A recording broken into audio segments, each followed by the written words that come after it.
Nous allons voir dans cette vidéo comment faire le grain d'orge en point ouvert. Le schéma est toujours le même et il est valable que vous ayez 6 paires, 8 paires, 10 paires, etc. Au lieu de croiser nos fuseaux en point fermé, nous allons les croiser en point ouvert. Nous allons faire comme d'habitude, comme avec le grain d'orge classique. On va partir de gauche et croiser chaque paire avec celle de droite, mais cette fois-ci en point ouvert. Alors faites attention là, effectivement, à ne pas faire tout d'un coup un point fermé par habitude. Je prends les deux premières paires, point ouvert. Je continue avec ma paire de droite. Je prends une nouvelle paire, point ouvert. Je continue toujours avec ma paire de droite. Je ramène la nouvelle paire, point ouvert. Cette fois-ci, je n'ai plus personne à croiser, je la laisse de côté. Si vous êtes un peu perdu, comptez toujours devant vous les paires à traverser. Vous devez en avoir 3. 1, 2, 3. Donc celle-ci est la prochaine qui va traverser. Toujours en point ouvert. Point ouvert. Gardez toujours en main celle que vous avez sur la droite. Je prends la paire suivante, point ouvert. Je garde en main celle de droite. Je ramène la paire suivante, point ouvert.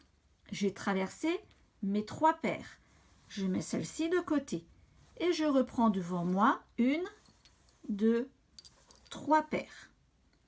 Je prends la dernière qui doit traverser. Je recommence, point ouvert, point ouvert, point ouvert.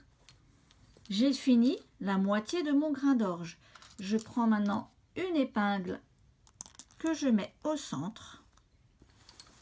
Je mets un peu en place. C'est pas la peine de trop insister, ça va encore beaucoup bouger.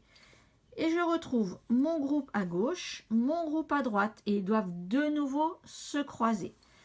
Donc je repars, moi comme d'habitude, de ma droite avec la paire la plus à l'intérieur et cette paire va traverser les 3 autres en point ouvert.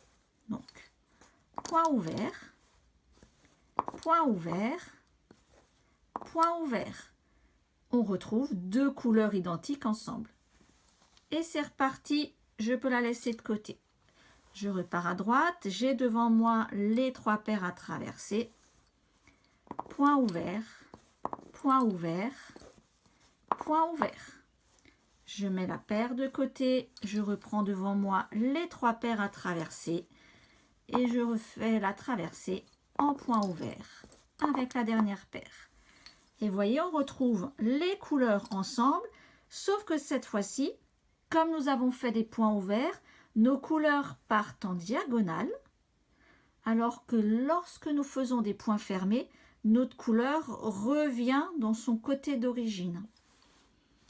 Donc ici, avec le mélange de couleurs, on ne voit pas bien le dessin, mais vous verrez, vous, sur votre carton, sur votre ouvrage, avec une seule couleur, le dessin du point ouvert, du grain d'orge en point ouvert, se dessiner très nettement.